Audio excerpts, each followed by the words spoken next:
Good evening. I'd like to call the planning board meeting of August 30th, 2016 to order.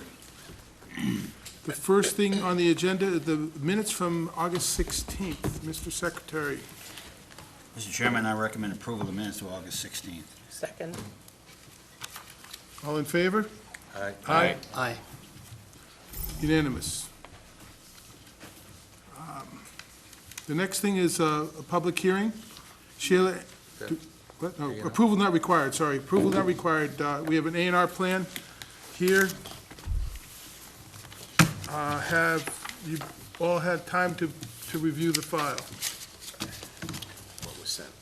Yes. Have you had time to see it? Do you have any questions on it? I'm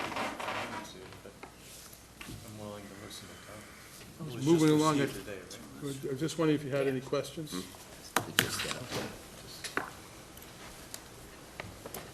It's just Pretty straightforward. yeah, take care of it.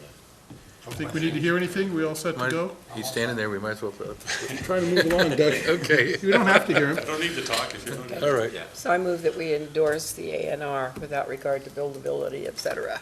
As identified on the plan. Yes. All right. I'll second. All in favor? Aye. Aye. Thank you. Good job.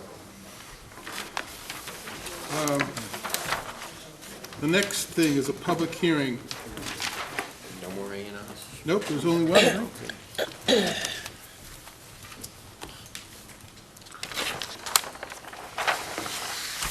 Sheila Duarte Andrade Realty Trust, definitive plan to divide the existing single lot into two lots with associated roadway at 0 East Falmouth Highway, map number 32-1-1-15A. Notices. Mr. Chair, That, I have an abutting property to this applicant, so I'm going to recuse myself. see you. You can watch on television. Next door. Mr. Chairman, 16 abutters were notified by certified mail, return receipt. 11 were returned. 11 were returned. 11 were returned. Thank you. You're welcome. And it was published in the Falmouth Enterprise on August 12th, August 19th, and August 26th, 2016. Okay. For the applicant, Hey, Mr. Chairman, my name is Michael Borselli from Falmouth Engineering, and I represent the applicant. We're here tonight seeking permission to divide the parcel owned by the applicant into two lots. The land in question is known as Lot 15A. There's actually a key map in the lower left-hand corner of Sheet 1.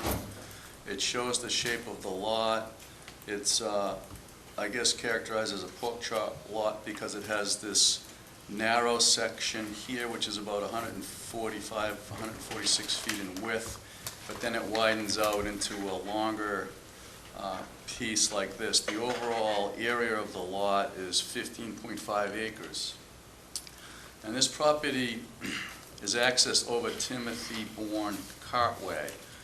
Timothy Bourne Cartway is developed to town standards or subdivision standards to this cul-de-sac. By that I mean it's paved to the proper width, it has proper drainage and utilities. From this point on, it is a dirt road that meanders through many properties in a northerly direction. Parts of it are more developed than others. In fact, this section has like a dense graded blend, a compact surface, and then it narrows to a narrower dirt road beyond. So the applicant is proposing to take the parcel and further develop Timothy Bourne Cartway from this position about 400 feet plus or minus to here, and propose it to be constructed to town standards similar to the way it is constructed here, meaning paved, wide to a width of meeting standards of the town, 22 feet, with drainage and utilities. Each of the lots will then be just over 7 acres, and the balance of the land would be taken up by the actual road layout, which is a 44-foot wide road layout, which is again town standard. There were two referrals that are of note. The one that I guess is most important is that from the engineering department. We received that later last week, and there were some matters within the referral that we need to address. We have started to address those, but we are not yet complete with responding to Scott Schluter's concerns. And we also felt it would be good to get feedback from you folks before we submit revised plans. But to generally summarize his comments, he thought it would be appropriate that there be a turnaround constructed here so that emergency vehicles could turn around, and snow removal could be accomplished and pushed off to the sides.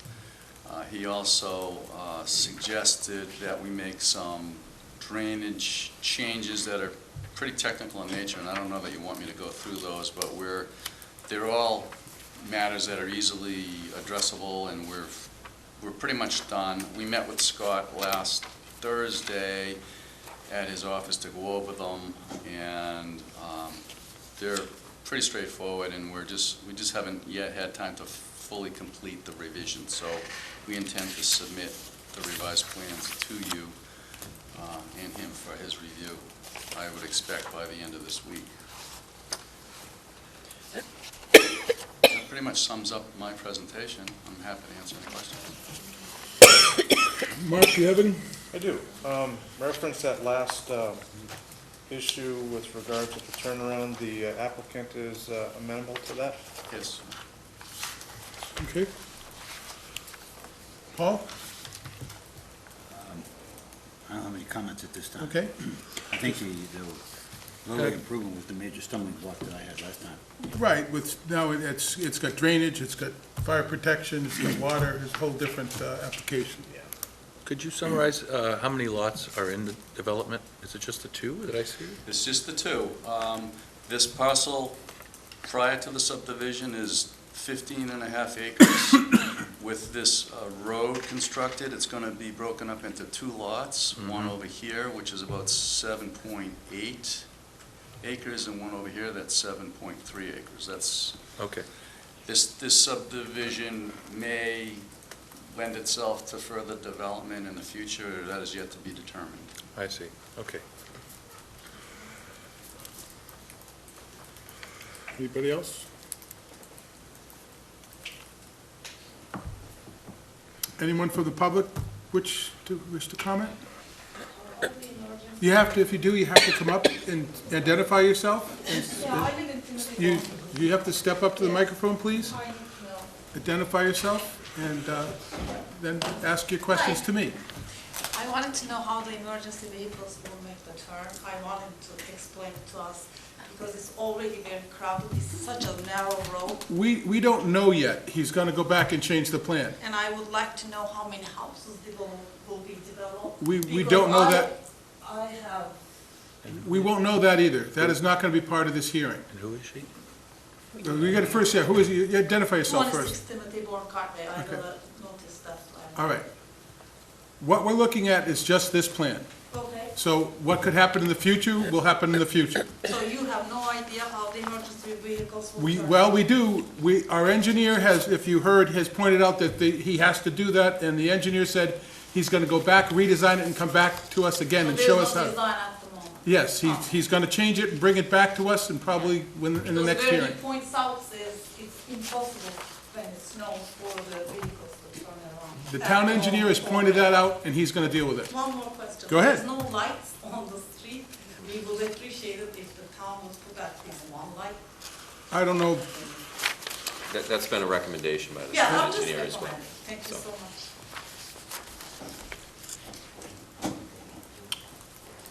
Anybody else? So when's the next hearing? Brian, what's the time frame? So I would recommend that the board continue this hearing to Tuesday, September the 13th, 2016, here in the town hall. So moved.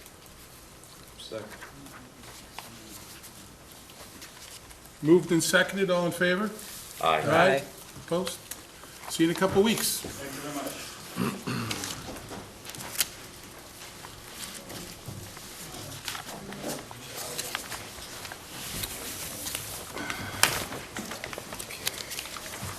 You're gonna go stay with us for a while? Got a little more time. Okay.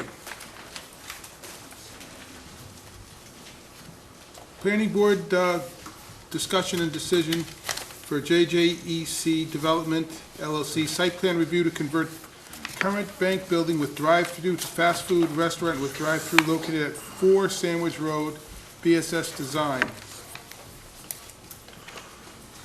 So, looks like for the applicant, Mr. Ament, you have? Yes, thank you, Mr. Fox. For the record, Bob Ament, a Falmouth attorney representing the applicant. Tom Bunker from BSS Design is with me. Based on the hearing held 2 weeks ago, a number of changes have been made to the proposed site plan, which we're pretty excited about and hope that the board finds them satisfactory. You'll recall that there was a proposed delivery area in here with a place where a truck would have to back up. And as we discussed at the last meeting, we thought there was room to put it to the side of the store. And so we show it right in this area, plenty of area, and still allow the drive-through and a pass-by lane. The previous plan showed the existing canopy extending farther to the south, and we'll remove a portion of it in order to allow large vehicles to pass by the drive-through and to allow for the delivery trucks to be in this area. We also changed the parking that was shown in this area.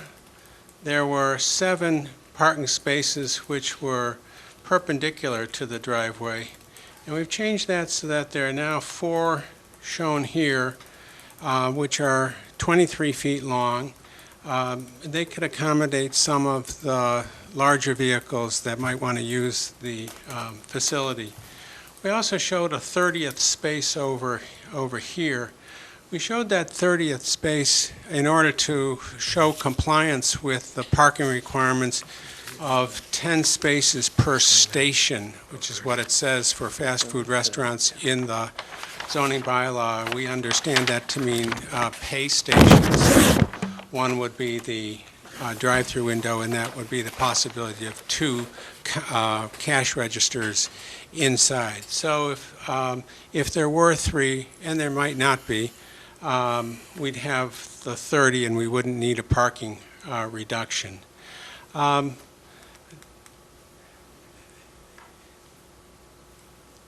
This is the landscape plan that's been developed. Again, the landscaping along Sandwich Road is existing and mature, and there wouldn't be changes in this area except where the radius of this turn is changed and there'd be a movement of a tree. But the significant piece of this plan is that there's a row of Leland cypress shown here. Leland cypress grow 40 feet tall. They'd be starting on a bank which is actually higher than the driveway. And then another kind of cypress below that grows 15 feet tall, 2 rows of those. So we end up with a very substantial planting buffer in this area. The goal is to avoid any nuisance whatsoever from the drive-through operation, including the voice box, which is in this location. Any nuisance would be avoided with respect to the residential abutters. We also have added 3 outdoor tables in this area as suggested by the board, to provide that amenity for customers. The result of these changes is to reduce the lot coverage, the impervious coverage, by a couple of percent. That allows the drainage calculations, which have been submitted, to be more easily met. Overall, we hope we've addressed the concerns that the board had. If there are any questions, Tom and I will try to answer. We do have, besides the plans I've just showed you, this is the revised building elevation showing here that the canopy is going to be shortened. Other views of the building, and these are the existing conditions. This is the grading and drainage, and that's the septic system plan. Thank you. I have a question about the lighting Yeah, I was gonna improvements. ask that. The neighbor had a Yeah. concern about a light that seems Right. not to be necessary. Yeah, and we have made that change as well, and so it's a good point.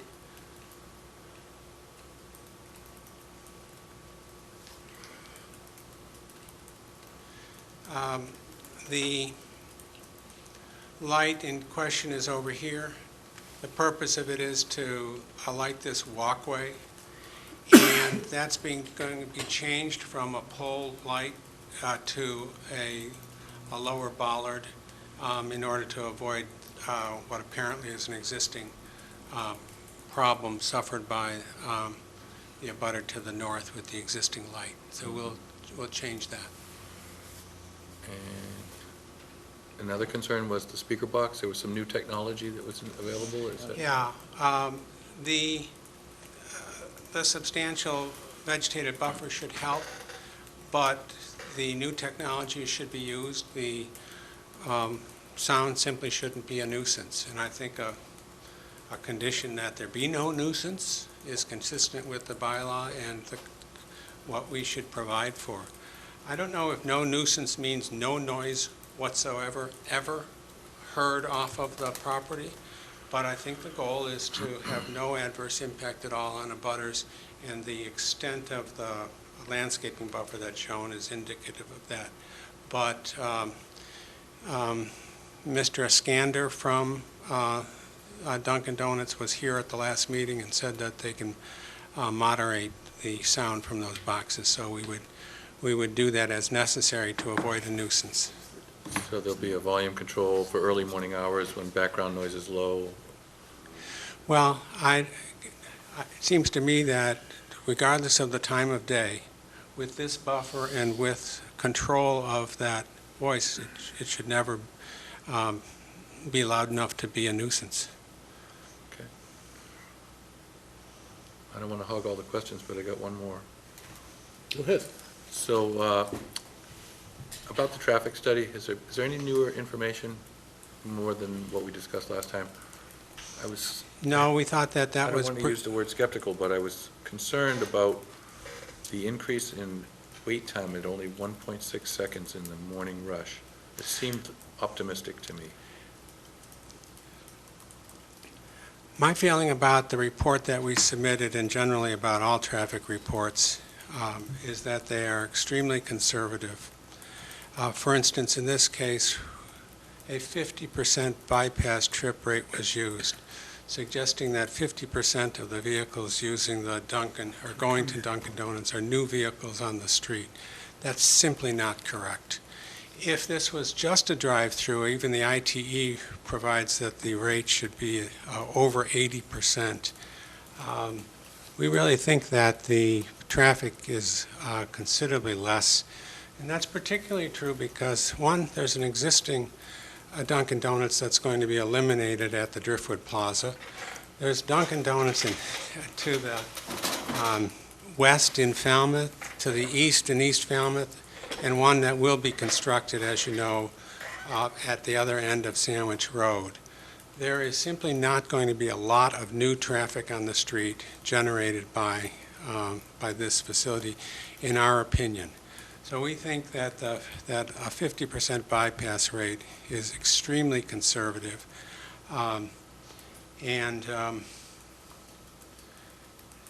That although it may sound optimistic, what we're really saying is there's not going to be much impact on that intersection.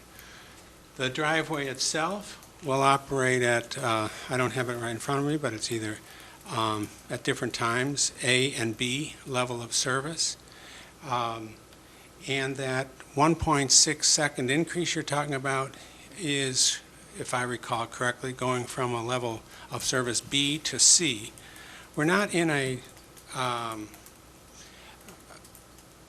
difficult situation as is. We're not talking about levels E or F in terms of weight.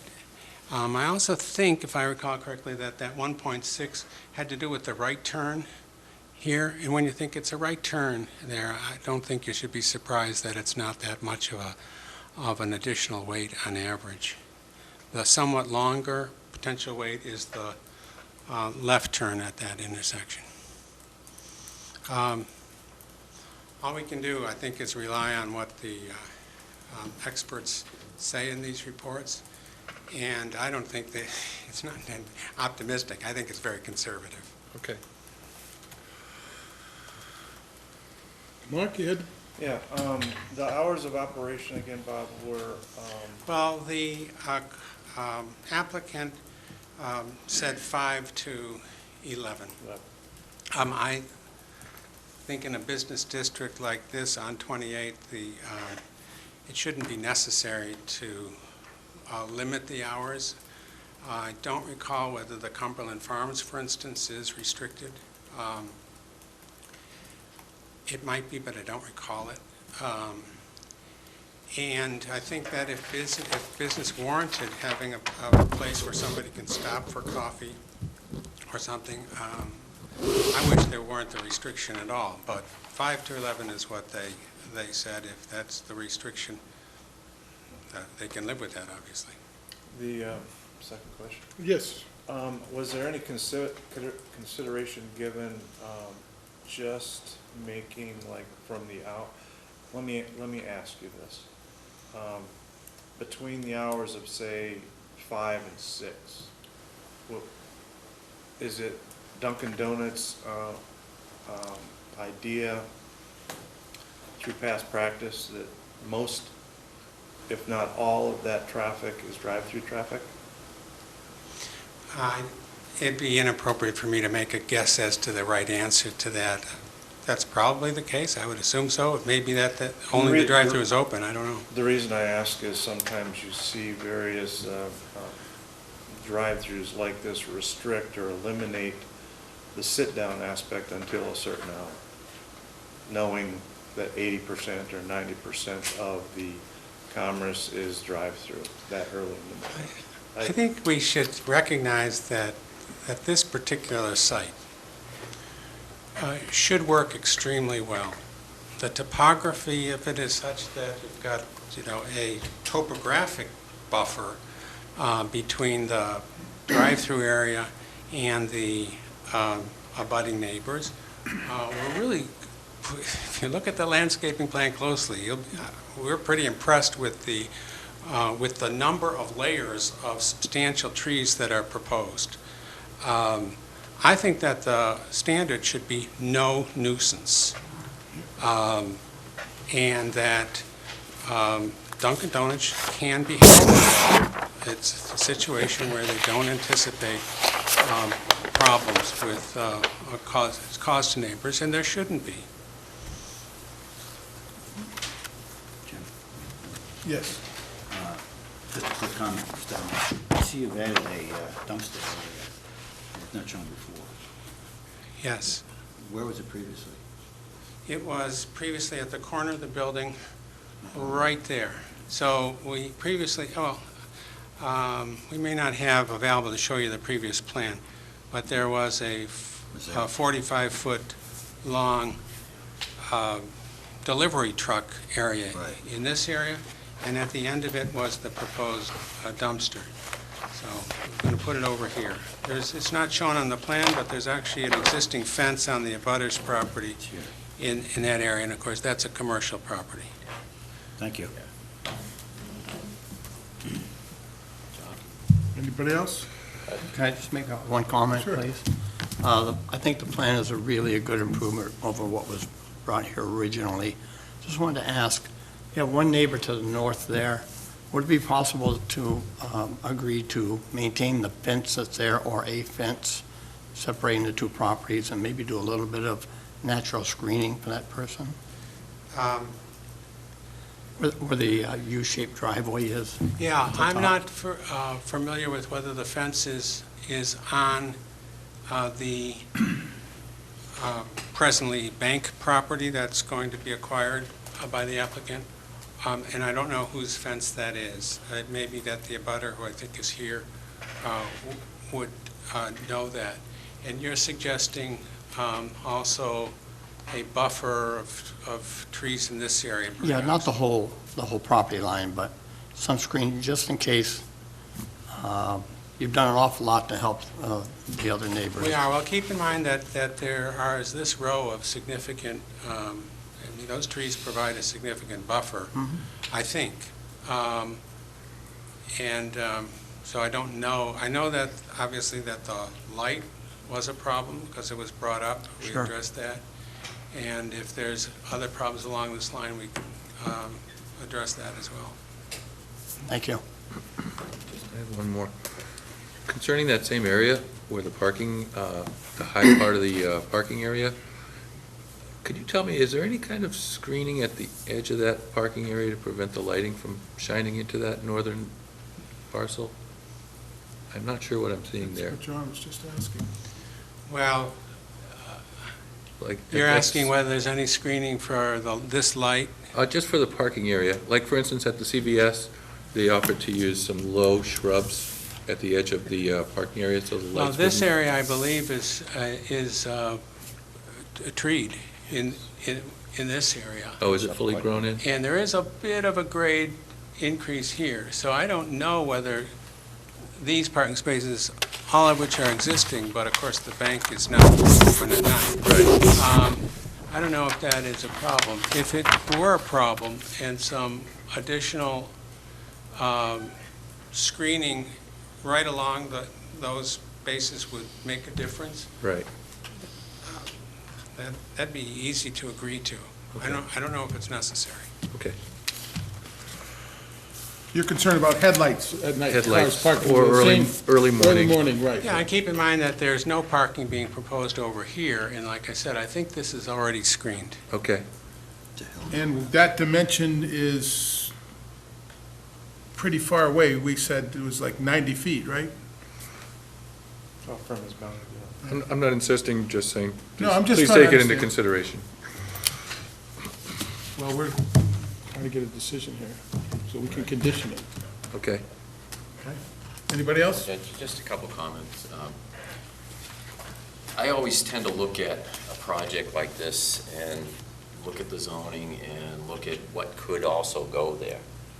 And I think the fact that a lot of the vegetation is going to be preserved, vegetation is going to be added, they're going to reuse an attractive-looking building. I am not a big fan of drive-throughs, and the hours are going to be longer than it would be for a bank, but I have to look at what we know at this point versus what we don't know could be there in the future. So I think this would be, I think this is a good plan. I like the way some of the changes were made with the delivery and where the dumpster is located, the fact that it's up against a commercial piece of property. I like the screening plan, the fact that they've accommodated the neighbor with the change in the lighting. So I'm more comfortable with this than I was the first time. I also had concerns, but I really looked hard at the topographical plan here, and there's a 10-foot difference between these two property lines before they even start planting the Leland cypress. And I've used Leland cypress and buffers on some of the buildings that I've built, and boy, 10 years later, those things big. They really do block everything. So I think that they've done a really good job of addressing it, and we'll have to take them at their word that they've got the sound controlled and they can do it. But I think they've done everything they can, along with having, the best thing you can do is solid mass. 10 feet of earth is the best sound barrier you could possibly get.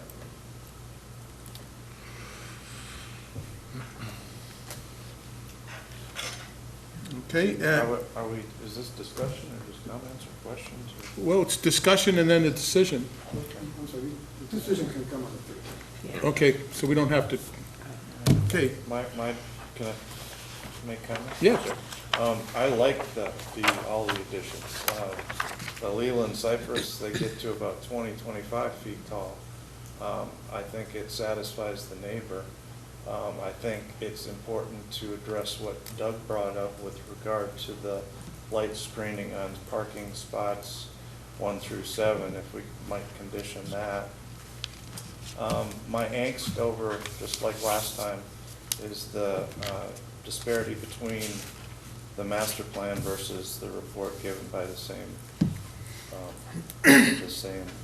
association, McMahon Association. So that's my angst, because everybody knows in town that intersection of Sandwich Road and T-Ticket Highway is a busy place. And so the report given accompanying this application indicates there will be an increase, though they call it slight. I'm a little bit more concerned about it being slight. So that's my comment on that. Okay, Pat? I think all of our comments last time were met, and I think more than just adequately met. I, like Doug, would have a bit of a problem as to whether this is adequately screened up there with parking spaces 1 to 7, so that needs to be checked out. The addition of the picnic area is great, and I don't have a problem with the plan as it is now. So, everybody heard enough, discussed it enough? I have to agree, it's a big improvement over the first iteration. So, you draft something up? Draft a motion for the board for your meeting of September the 13th. We have an opportunity for public comments still, somebody would like to speak? Yeah, okay, yeah. I just noticed her, yes. Would you like to speak? Come forward, please.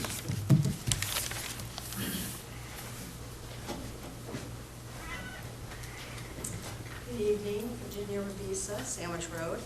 I sent a letter to the board. I don't know if anyone had a chance to see it, but I'd like to read it just into the record.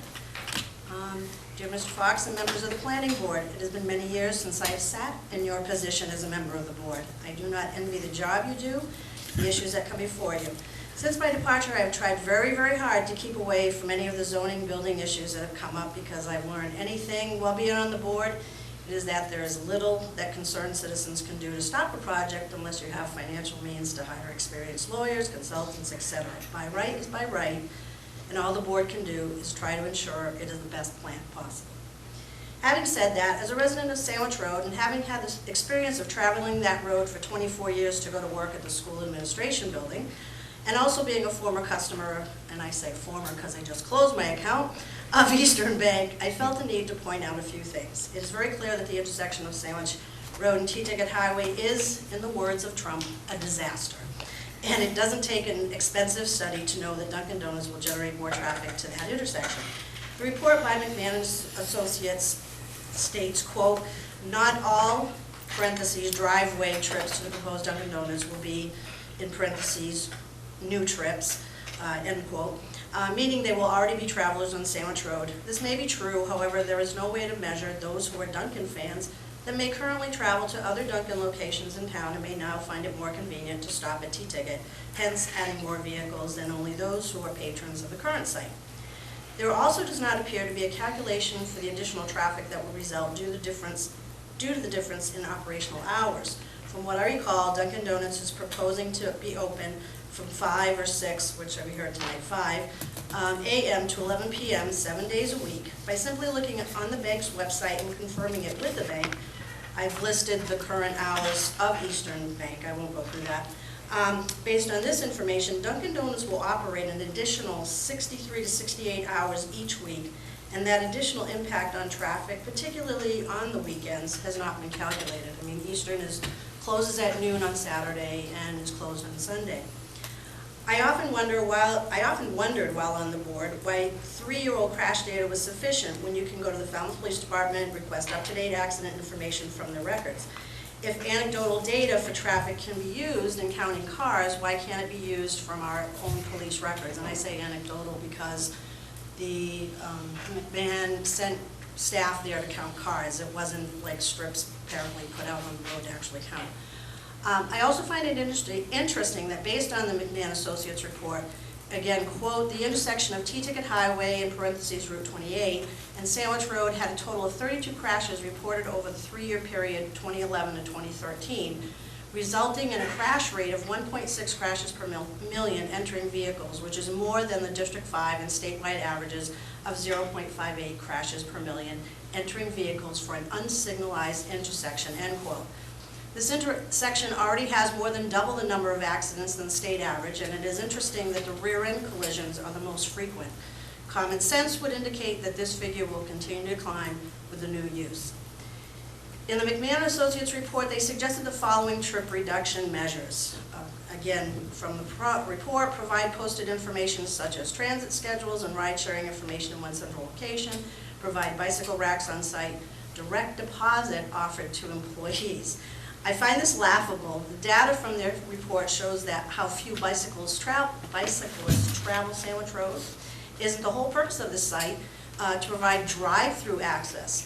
This is no different than when the zoning board required the developer of the former T-Ticket hardware site to put a no left turn sign at its exit. Fluff with no authority. My last point as for the direct deposit, did they forget they're proposing Dunkin' Donuts and not a bank? Or is Easton keeping a kiosk in the store that I'm not aware of? Do they really think traffic from their employees is the issue? My last point directed to the project is deliveries. I watched the planning board meeting, and the board is being assured that the company can control, to a certain extent, the timing of deliveries. I would like to provide my own anecdotal scenario about deliveries. I've been volunteering to water trees at T-Ticket Park. I've been doing this for almost 2 months, twice a week. About a week and a half ago, I witnessed a Cumberland Farms tractor trailer queuing up on T-Ticket Highway in an attempt to get into the Cumberland Farms site. Traffic was backed up on Route 28, and some impatient folks were crossing the center line to go around. I recall that Cumberland Farms folks assured the zoning board that their deliveries could be scheduled so they would not impact traffic. What is said and what actually happens are often two different things. We can only hope. I would also like to point out one more issue that doesn't have anything to do with the project, but could have an impact at times on traffic at that intersection.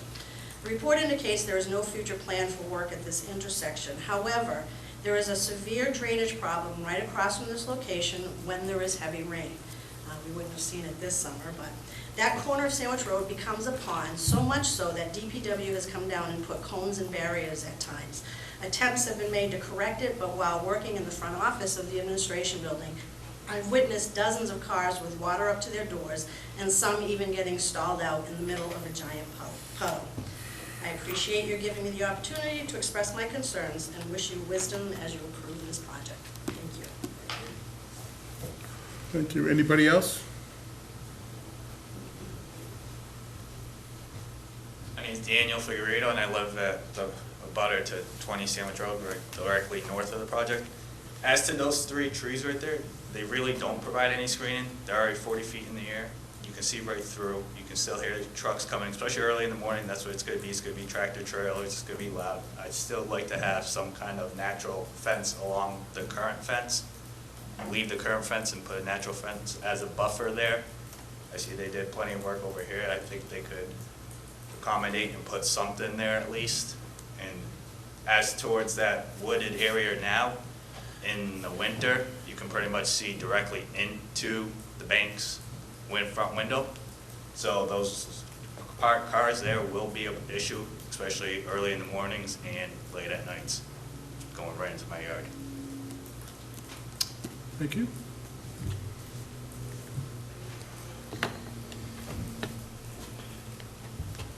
I do have a question for Dana, just for my own sake. Can I? Sure. Mr. Figueredo, can I ask a question of you? Of course.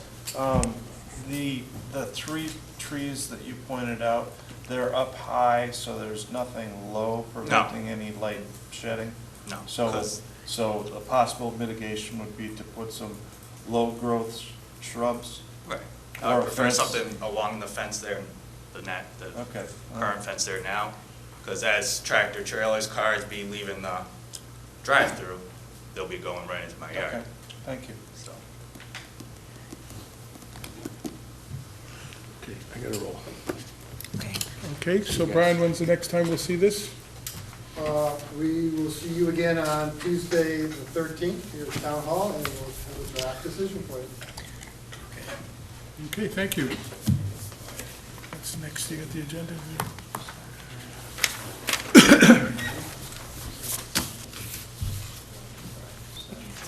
Gansey Crossing.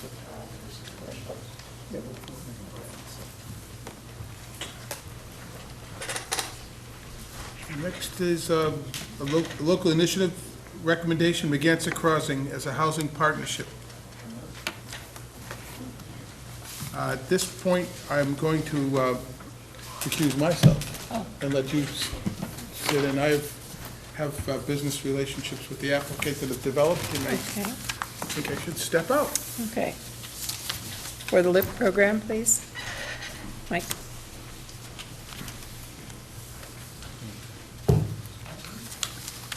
Good evening, members of the board. I'm Michael Galasso, one of the members of the Megantic Crossing LLC. We're the developers of this LIP project, which is an affordable housing project, it's a 40B.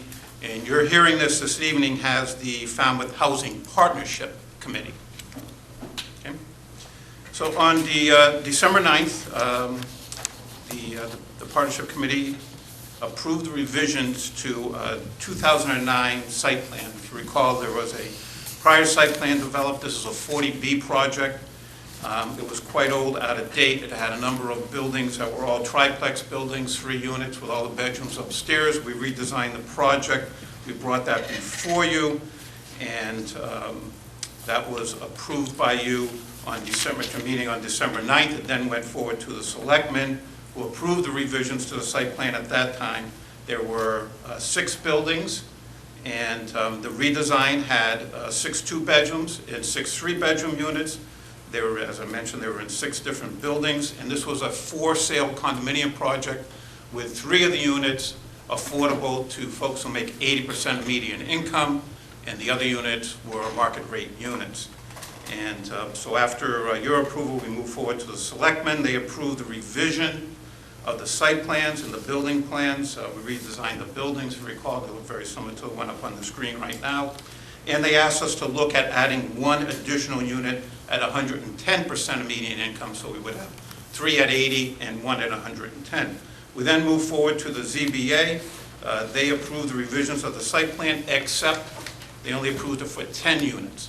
At that time, we showed that ZBA that 10 for-sale units with 3 restricted at 80% and 1 at 110% was not economically feasible. They approved the project anyways as a for-sale project. One of the other changes to the plan from when you saw it was they increased, and we increased the front yard setback. They also request that we eliminate the sidewalks, and I'll show you on the site plan in a second, that went from each individual building to the public sidewalk. We had sidewalks that went through the 20-foot easement that belongs to Mass DOT.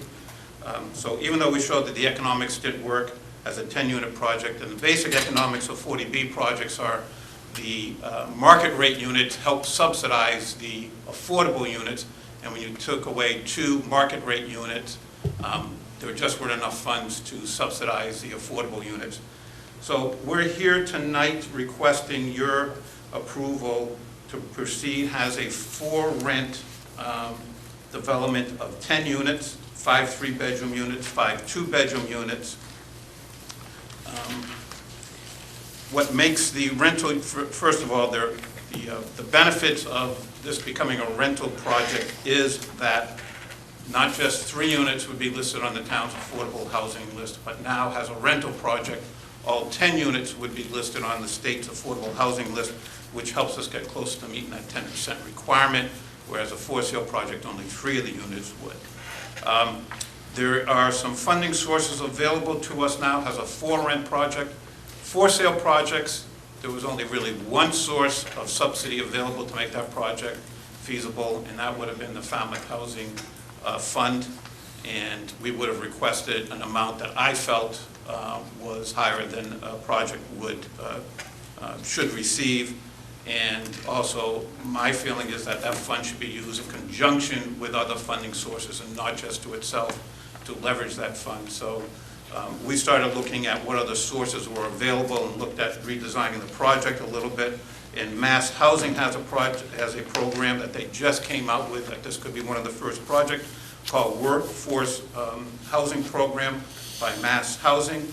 It's a workforce initiative which will provide funding for rental units that are at or above 80% of median income. So it's really trying to provide a funding source, because there really aren't any others, to help developers build workforce housing between 61% and 120% of median income.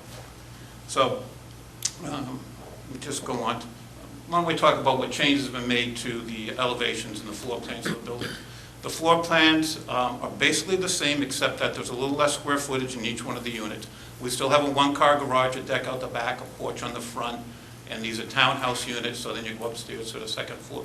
As far as elevations, prior we had 3 different elevations on the project. Now we're just going to have 1 elevation, but they will be clad differently, so they won't all be exactly the same. Some will have board and batten, some will have clapboard, some will be just regular shingles, so that the elevations will look similar as far as scale, but as far as the finished material on them, they will be different. Second floor, one of the things we do on the second floor, so let me just go back. So the unit to the left is a 3-bedroom unit with one of the bedrooms on the ground floor. That was one of the main changes that we made, with a bathroom and a half bath. And then as you go upstairs, there are 2 bedrooms. So the 2-bedroom unit on the right-hand side, again, just has the bedrooms upstairs. The 3-bedroom has one of the bedrooms downstairs. And then when you go up, there's 1 bedroom upstairs and 2 bathrooms. But if you notice, one of the things we like to do on the bathrooms is put 2 sinks, especially if you're living with a bunch of kids who all have to get out to school at the same time. Even though there's just 1 bathroom up there, at least a couple get in there and use the sinks and brush their teeth and get out the door and get to school. As far as the site plan, the main changes are that the buildings have been pushed back a little bit from the front setback property line. The area that's in between here, this is the 20-foot Mass DOT right-of-way that we can't build upon, and you'll see there's just 1 central walkway out that lines up with the children's play area out to the main sidewalk and the bus stop that we'll have there. The community garden stays in down at the right, and the buildings are now about 40 feet apart, where before they're a little bit closer. So we eliminated 1 building, spread the buildings out a little bit further, eliminated the sidewalks, reduced obviously the lot coverage. So those are the changes to the plans. I think I mentioned the benefits of the change from for sale to rentals. It makes the project economically feasible for us. We hope to, with your approval, our next steps would be go to the selectmen and then back to the ZBA for their approval. And we hope to be able to get started, if not late this fall, early next year. So I'd like to request your approval tonight to allow us to change from for sale units, from what we had previously, 12 for sale units to 10 rental units. And as I mentioned, the next steps would be to move forward to the selectmen. So I'm available for any questions, and thank you very much for your time this evening. Comments, questions from the board? One question, John. please. Has any consideration been given for the 3-bedroom units, which have a bedroom on the first floor, to be handicap accessible? All the units and all the buildings are visible, so that anyone who's handicapped can get into every one of these buildings and into every one of the units. There is a program that we'll look into that would help offset the additional costs associated with making it fully handicapped accessible, the wider doorways and everything. But when it's a townhouse unit, sometimes because you can't get up to the upper bedrooms, It's hard to qualify 3 bedrooms as fully handicapped accessible, but it is something that I will further look into. Yeah, because they obviously can't get to the second floor. No. But if you have a bedroom on the first floor, then maybe one of the units could be accessible Yeah, they'll all be, for it to live in. yes, you want it to be fully handicapped. I'm just asking. Yes, I understand. Yep. Thank you. I think that's a good solution, making them rental units as opposed to for sale units. I was a little disappointed when it was reduced, because we do need the housing, but I think the fact that they will all count on the town's register is a good solution. I echo Bob. I think the fact that 10 units become put on the SHI is instrumental for the need in town for workforce housing. So I hope this goes through to finality. I also think that what we found with Judy Barrett's report too is we're lacking rentals. So I think this helps that problem in the town as well as adding more to the affordable list. Yeah, Paul? Yeah, I was in favor of the last project with 12 units, and I understand why you made the change, but this is a good adaptation of that site and addressing the issues, particularly a change to a rental unit. I think that's a very good solution. Thank you. Okay. So I'll move to approve the application as requested. I will second. Been moved and seconded. Any further discussion? All in favor? Aye. Aye. Thank you very much. Appreciate it. Thanks, Mike.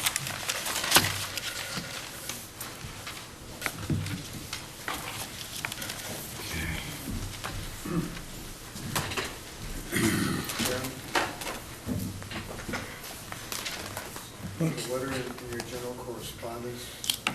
Yes. I'm not sure if that gentleman is here at the moment. You want to ask because you're on the table that to next week. That's on Eagle Drive. Oh, yes, there's a different letter. There's a letter for Eagle Drive that I wanted to have time to discuss when all the members are here. And so we're going to table that and I'll bring it up. Mr. Shanahan? Yes, I am. So, Jim, you may want to at least take a motion to take your correspondence out of order to alert Mr. Shanahan that it won't be addressed tonight. Okay. So we have a letter in the file from Mr. Shanahan that what he would like to address. It's regarding something we've already put in place. He wants to modify it. I think it's going to be something that needs to be discussed with all the board here, and I wanted to table it for tonight. So I move that we take general correspondence out of order so that we can deal with that. I'll second that motion. Okay.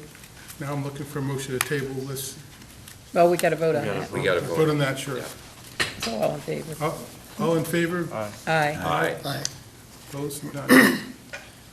So I'll move that we have this correspondence addressed at a future meeting. Your next. Next meeting. Next meeting. I will second. That's what, the 13th? We have a motion and a second. All in favor? Aye. Aye. Opposed? Sorry, sir, we'll address it next meeting. Okay, then I move that we go back to the original agenda order. Second? All in favor? Aye. Aye. Aye. Opposed? None. Next is a request for lease for the covenant for Blair Lane.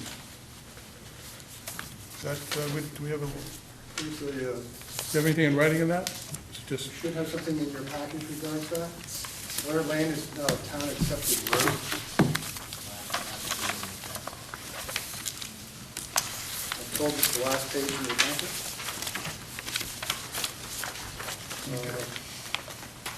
Okay. Mr. Stephen Haddad.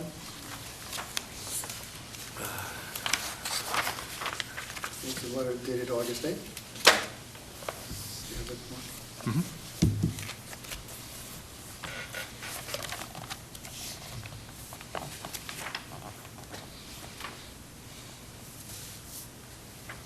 Brian, Want me to read it? Yeah, I just want to check, is everything completed out there?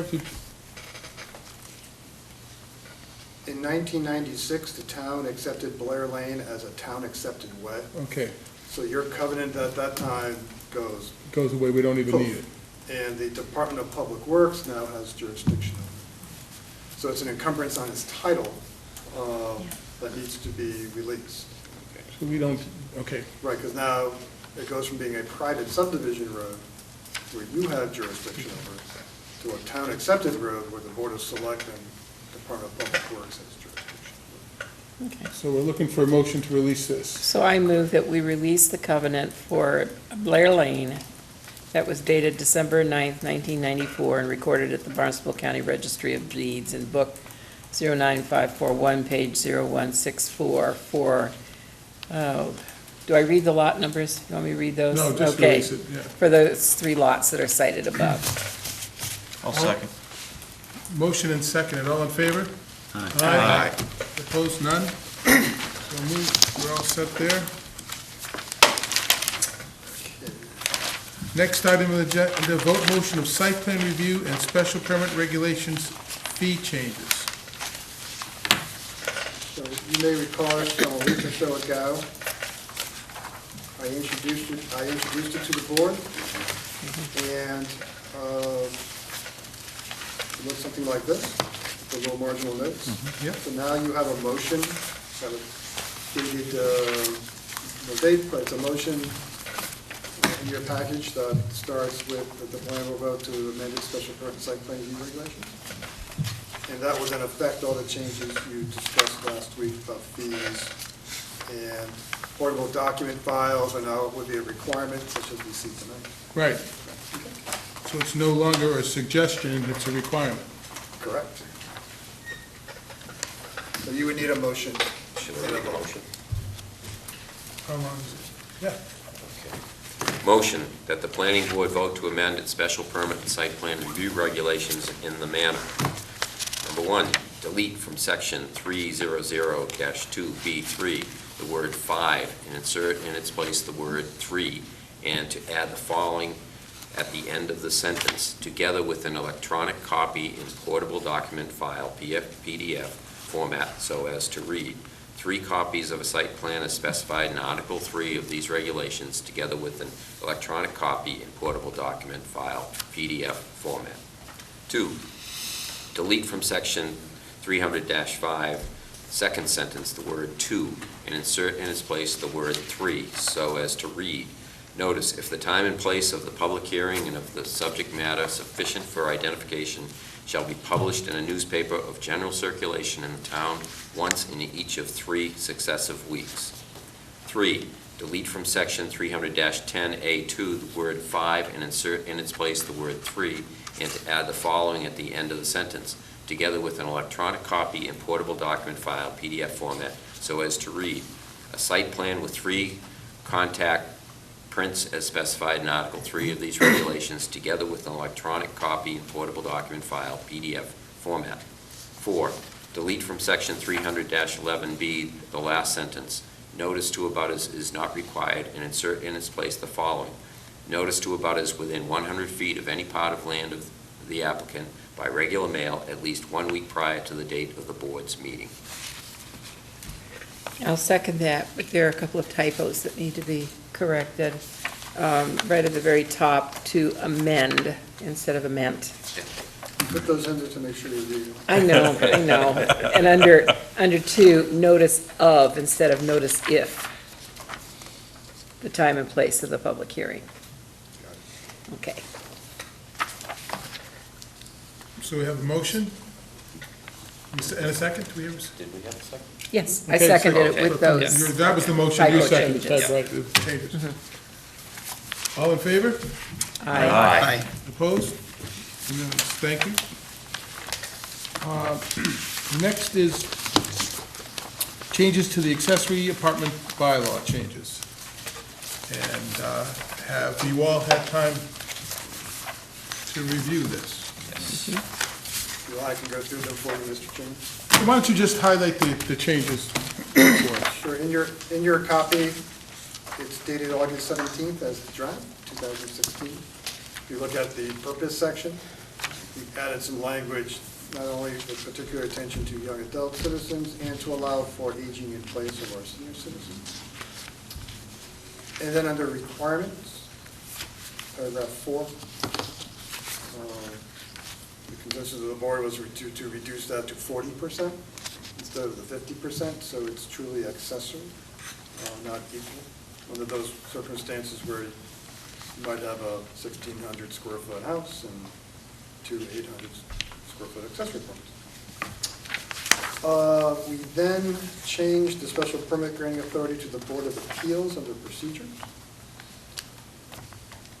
And we changed, in that same paragraph, third paragraph, section 240-216A through I. So we took out the affordability component, took out J. And then under monitoring, we added the escape clause.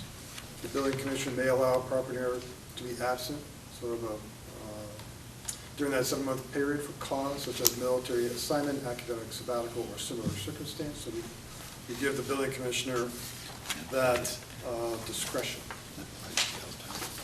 I also included a couple of maps. Can we pop these up? Is it possible? Do you have these to see? No? I don't think do you have these as PDFs? No, the site plan and special permit regulations obviously Don't apply to you. me. But we'll work Well, on that. this is something So I requested. Do all the board members have? Yeah. Have? Yeah. if you want, I can explain what it is. But there was discussion about reducing or imposing a condition that there be a minimum lot size of 10,001 square feet. So this is your a map showing you the 18,195 parcels with a single-family home in town. That is, and this is then the thematic representation of the number of single-family dwellings in town that have a lot of 10,000 square feet or less. And that's about 3,800 out of the 18,000 total. So about 20%. In all round numbers, if you imposed a delimiter of 10,000 square feet, would not be able to apply for an accessory apartment. And if, I asked Brian to do this, because I was concerned that it would totally eliminate any of the areas for Little Pond Landing Sewer District, and as you can see, it does. Yep. We wouldn't, and the other thing I wanted to point out is on our local comprehensive plan, we talked about where we needed growth, where we thought we should grow, and it should be in areas that are on the sewer and on the transportation and in our village centers. And this 10,000 square foot rule would pretty much wipe out all those, the majority of those areas. So we have to think about very carefully if we want to start putting additional limits on the accessory apartment bylaw, because we can just make it so we can't have any if we keep it up. And that's, I think, we'll probably use these in future discussions. Yeah, because this is not going to be over. We want to share this with our other boards. Very informative. But especially if you look closely, all the areas, this wipes out all the areas that were sewered 20 years ago and all the areas that are going to be sewered. So it just takes them right out of play. It wipes out. It wipes, the benefit, and we may end up only getting, a few a year, whereas we're trying to get, not a lot, but. If a 10,000 limit was imposed, you're eliminating one of the criteria that would best be satisfied by putting the accessory apartment there. Right. So it's like, why would you want to do that? But one of the other things, I looked hard at this too, and what we're going to end up relying on is the lot coverage ratio is still in place. We're not changing that. We're having a site plan review and a design review, and in it, it refers to the things we look at under the site plan review, and it's pretty extensive. It's landscaping, screening, all the components we need to make it work are something that will have to be addressed. So I guess I'm thinking we should stick with the protection we've already put in place, and this might, although it sounds good, it might just totally end it if we put it in place. That were my thoughts. Anybody else? Just a small anecdote that speaks to the need for this. My house out in Hatchville is on a cul-de-sac. My next-door neighbor has a son and a daughter, with the daughter that's married, just had a new baby. He's a newly minted scientist, and they're all moving into that house because of the cost of trying to find an affordable place to live in Falmouth. And one of the concerns was the number of cars. There are now going to be 6 vehicles there for a 2-car driveway. So there'll be cars in the cul-de-sac. And they don't need any And permits. they don't need any permits to do that. or anything to do that. So- And the other thing is, you know, people don't need permits to, a lot of people rent rooms throughout the town, and they have lots of cars in the summertime. I mean, there's a lot of things that go on unconstrained, that where we'd be making the accessory apartment jump to a much higher standard than just the normal housing things. And I think that's why it hasn't happened in the past, and it's what we're doing. Yes, John? Just a question. There was some discussion before about limiting so many permits per year. Is that off the table? Is that part of it? I don't see it in here anywhere. I don't think it's off the table. No, I guess we could talk about that. You know, that's how, we hardly have any of them, so what's our goal? How many would you want to get? And I would certainly listen to a cap. For those folks that are really worried that this is going to change the town drastically and it's going to get out of hand and we're not going to, we're going to lose it, I have no problem if we have a reasonable cap on it on a yearly basis. And if we were to do that, I think we should consider whether it would be a new accessory apartment or an existing one that is not legal currently. Well, I have a feeling we'll have a flood of I have a criteria. feeling we'll have a flood of illegal ones they'll be trying to come in and get grandfathered. So maybe there should not be any limit on those, because they already. I would think they already we need to exist. fix those right away. If they fit in, we should take them all. But we being the town, Right. yes. But as far as, what number would you propose? First year, maybe 25 New ones. new ones. I think that's reasonable, given the comments about Dartmouth only getting about 6 a year. Yeah, he's got 6 a year, so it'd be 3 times what the town of Dartmouth is doing. And we could change it if we wanted to. Well, I think, if I might, I think the Dartmouth example was 6 were applied for. That wasn't the limit. Right. No, but they only had 6 applied under the Right. rules that I they mean, put in place, which exactly. includes the 10,000 square foot I mean, limitation. Only 6 were applied That eliminates for. the fact that this is opening the floodgates for everything. Right. So, The only reason I say 25, I know it's not a large number, I know we're trying to make something, allow something good to happen here, is there's been concern from the public and Board of Appeals members about control over the people that are going to be living here, noise, vehicles, et cetera, and maybe by having a 25 or 35 or 50, some number, for the first year, we could see how it works. Yeah. I'd have no trouble with 50 if you could think about going to that level. I don't particularly want any cap on it. Right.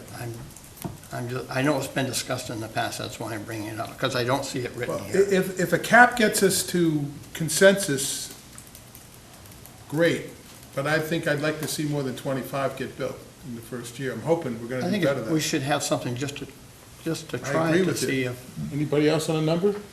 I would say, I mean, you threw out the existing illegals, let's call it that.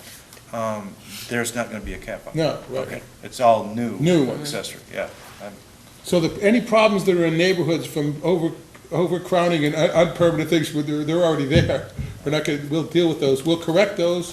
Make They'll them come in, safe. they'll have to do the landscaping, if Bring it up to code. and all. if they need the Title V, they'll have to fix it. Yep. Yep. But I would like to see more than 25. Does anyone have a problem with the number 50? Well, when John mentioned 25, actually, before he actually said the number 25, that's what flipped into my head. I think 25 might be more palatable than 50 to people who are thinking that we're going to be inundated. Now, if we even reach 25, then I think we can say, well, let's think about upping it for the second year. Yeah, because my goal would be to do more than 25. Of course. I only say it for the first year. I don't think there should be a Right. cap on them. Yeah. No, I But understood I that know too, this has John. to go to town meeting, it's gonna be So, discussed, okay, it has to be so approved. 25 and revisited as a first year, for 1 year only, but we revisit whether it gets extended or not, Yes. or Correct. changed the number. I can live with that. We've talked about pilot areas in Right. town, why not a pilot number? Yeah. Sure. I'm good. Anything to get it started, and I don't think Yeah. it kills it. In fact, it's 25 more than we don't have right now, so it's, I would even go so far as to say, if we approach 25, say 6 months down the road, that we have the ability to say, okay, there hasn't been any complaints, it's turned out well, let's, why wait for a full year before you have to increase it? Let it be the board's discretion to increase it depending on its usage, up to 25. If you can write I'm something. game with that. Write something that Paul? way. Well, the whole purpose of this is try to encourage people to create accessory apartments in town. Exactly. So why put a limit on it if that's what you're trying to do? You could always revisit it later we're and then trying add to a limit. appease- You could always add a limit later on. You're talking about seeing how it goes and increase the number. Leave it open and see how it works, and then you can put a limit on it. well, except And the going purpose to, of it is to encourage people to do this. going to town, putting a limit may require another approval by town meeting. And that is a lot harder to do. But you're assuming you're gonna get a raft of people coming and doing that, and that's not clear. I don't want to argue against myself. I don't like the cap. I don't like a cap either, I just say it was discussed before. Yeah, and we have to look at the reality of the feedback that we've gotten from the zoning board and what we could potentially get for feedback from town meeting. And I think control was one of the big issues. People want some sort of controls on it. And I think if we built this control into it, I think it would serve us better when it comes to town meeting. If we're gonna have a control number, then I would prefer 50.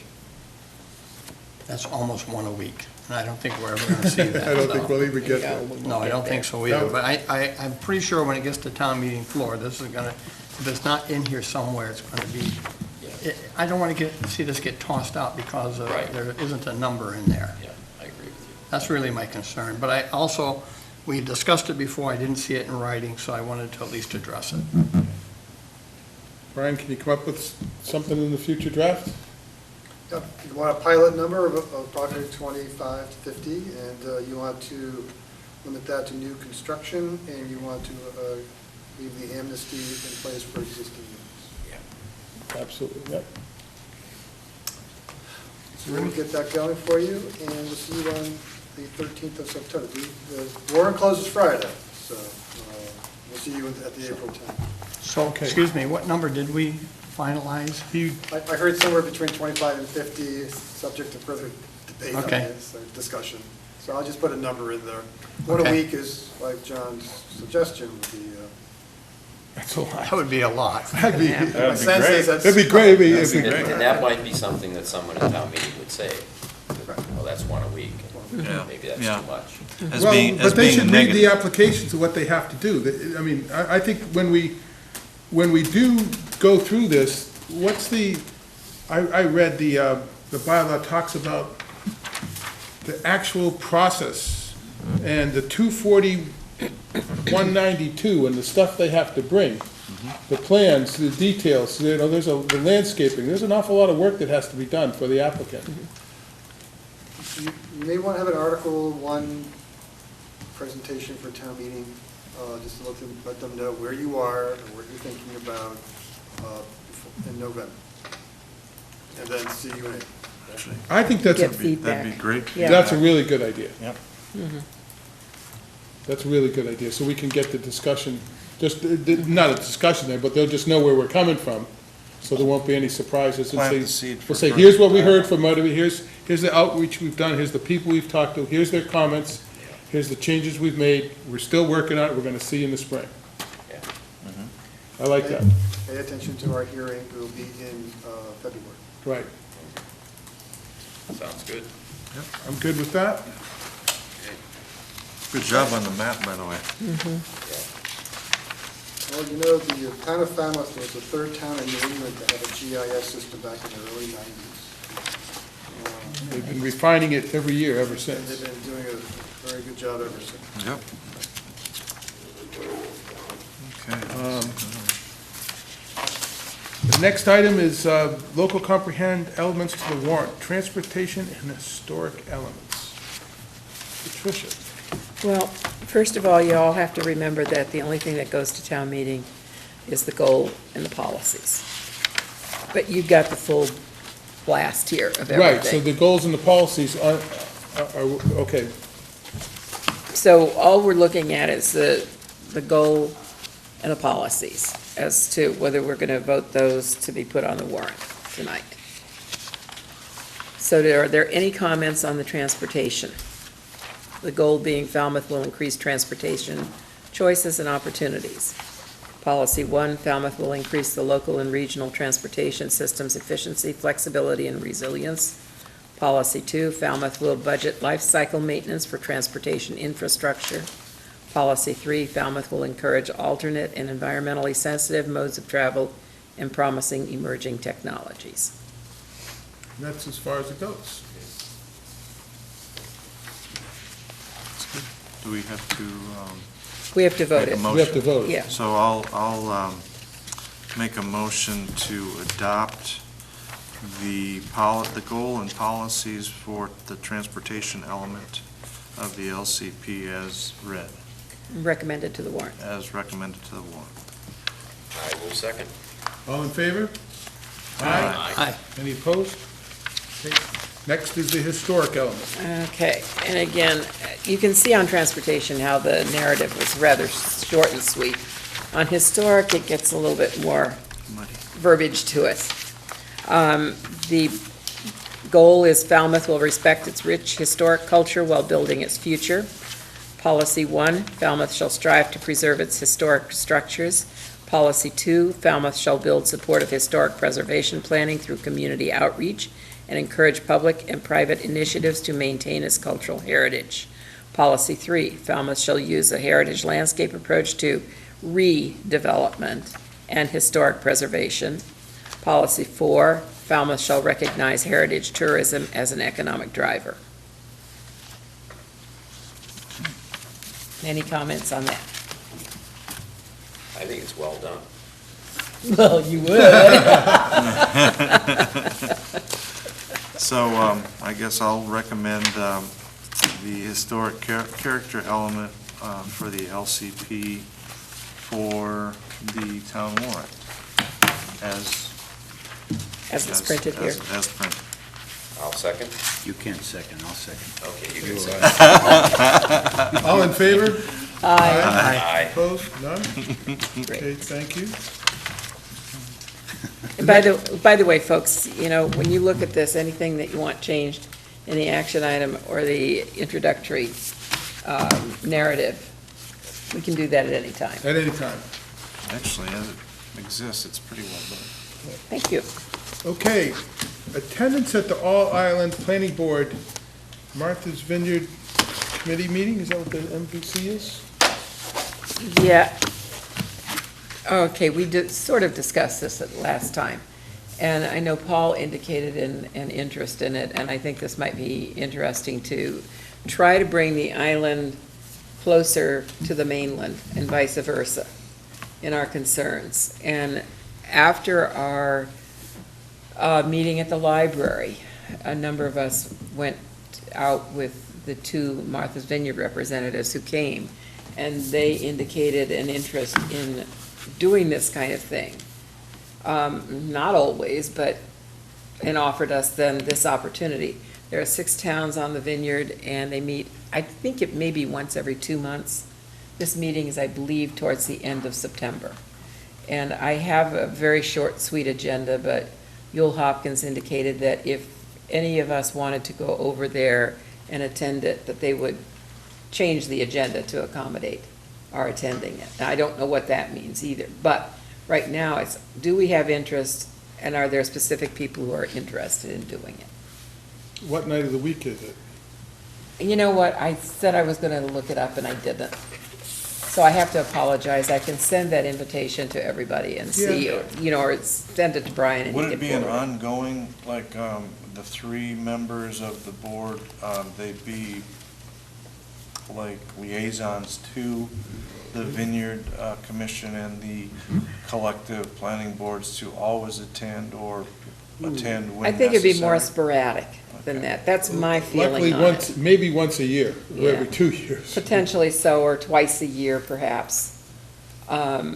Because I don't know that we would have enough to discuss, that it would be more frequently than that. But it could also be that, well, when it's deemed necessary, that could happen. They could come here, we could go there. If we had crossing interests. But the other idea is to build more unity, because as you know, with our legislative representatives going back as far as I can remember, it's always been, well, there's the Vineyard, there's Nantucket, and there's, at this point in time, 4 precincts in Falmouth. It used to be that all precincts in Falmouth were united. So the idea is to make this a more cohesive and more important representative unit to the state legislature too, rather than 3 different fiefdoms, if you will. Maybe float the idea of the tunnel from Wareham to Oak Bluff. Yeah.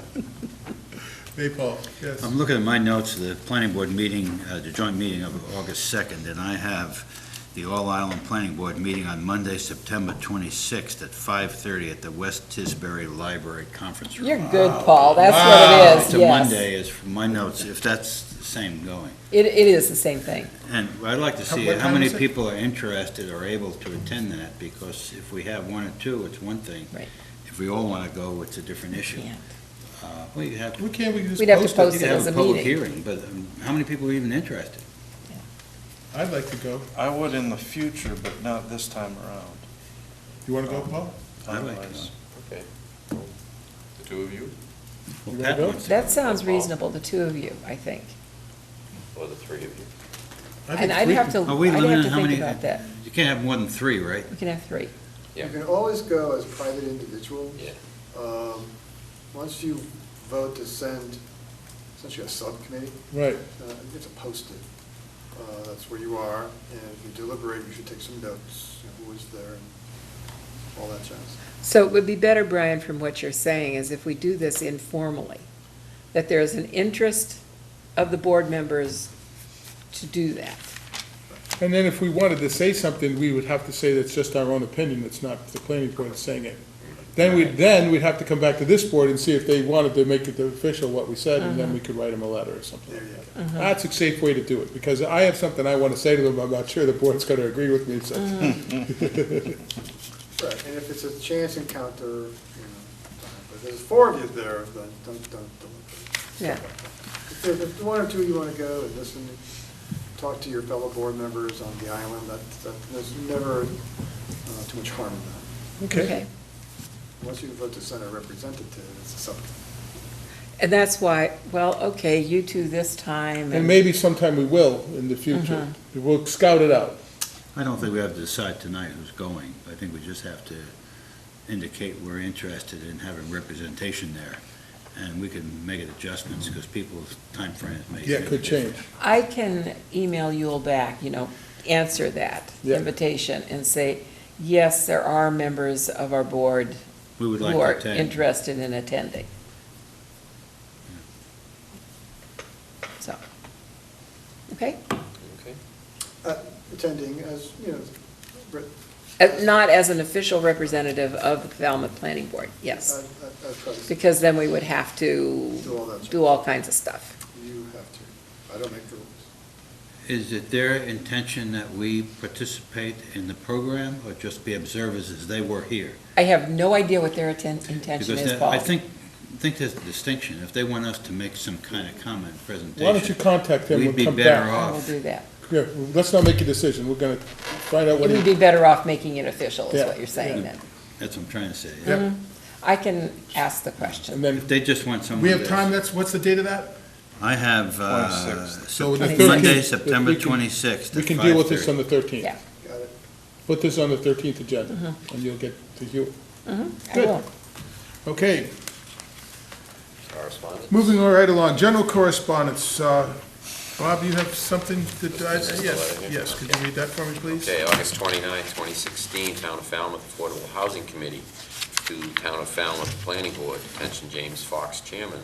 Dear Chairman Fox, thank you for the board's August 16, 2016 acknowledgement of support for the Housing Production Plan update. Community Preservation Committee, however, has requested letters of support to accompany the Affordable Housing Committee application. Ultimately, the state requires both the Planning Board and the Board of Selectmen to adopt the plan before it can be certified. We are requesting at this time a letter acknowledging that the Planning Board supports the AHC's goal to update Falmouth's housing production plan. Thank you for your assistance. Sincerely, Kimberly Kahn, Affordable Housing Committee Chair. So we're looking for a motion to support their updating of the plan, not the plan, it's not the plan itself, it's just the action of updating it at this time. We haven't seen the plan, so we can't approve it. All right, they just need an official, so I'm looking for a motion to have Brian draft a letter of support. Okay, I move that we have Brian draft a letter of support for the updating of the affordable, what is it? Housing production. Housing production plan. Thank you. What's the time frame of that application? Do they indicate? It's It's, not in the letter. I know because I'm a member of the Affordable Housing Committee, so the extension deadline that the CPC gave was September 14th. September 14th, so it's Yes. pretty urgent that we get that Yeah. letter then if we're going to do that. Yeah. Okay, thank you. Motion, Need a second. second? Second? All in favor? Aye. Opposed, none? Future agenda items. Is that it for general correspondence or something else? There is some other, We tabled one. yeah.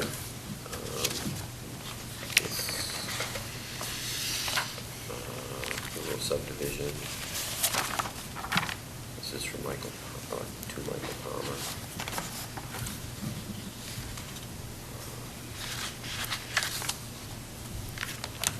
Brian, there's a letter addressed to Michael Palmer in our file. Yeah. What is this? Is this attached to the letter we tabled? This is in the file. What is? Oh, yeah, that's attached. That goes with the one we've already tabled. This is for the next week. That's what I thought. I had them together and they came apart. I'm sorry.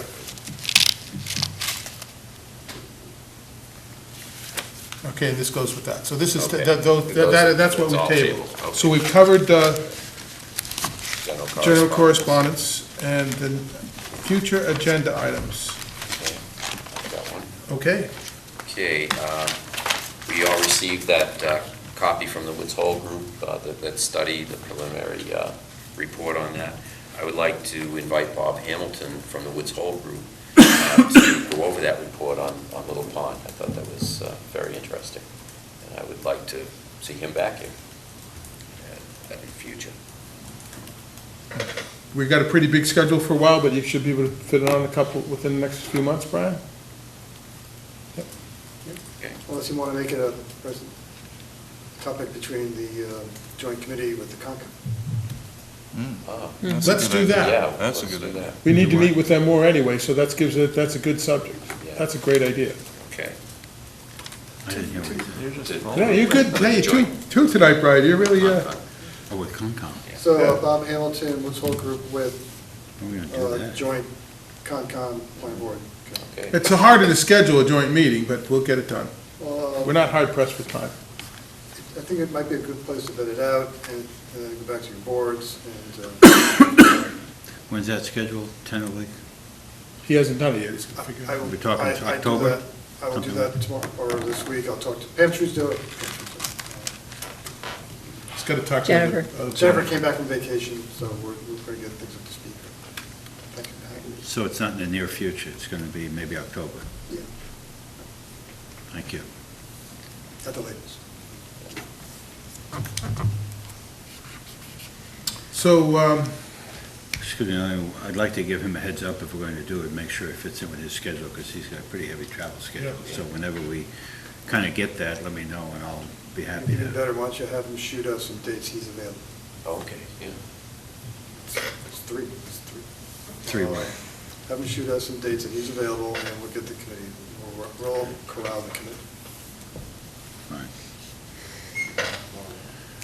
well, and I have an agenda item, but it doesn't have to be done right away, but sometime in the next, probably around October, November, when it can fit in, I would like to give the committee report from the EDIC and our project on the landfill, because it is screaming along at a really fast pace, and we're gonna be plugging it in this year, so. I was just out there the other day, boy. And I have all kinds of pictures and whatnot. I can give a 5-minute or 3-minute update, but it's pretty dramatic to see what's going on. But, so, that's a couple of months away, Brian, if it fits in, you see, We'll just have committee reports. yeah, sometime, right. We need committee reports sometime in the near future. Right.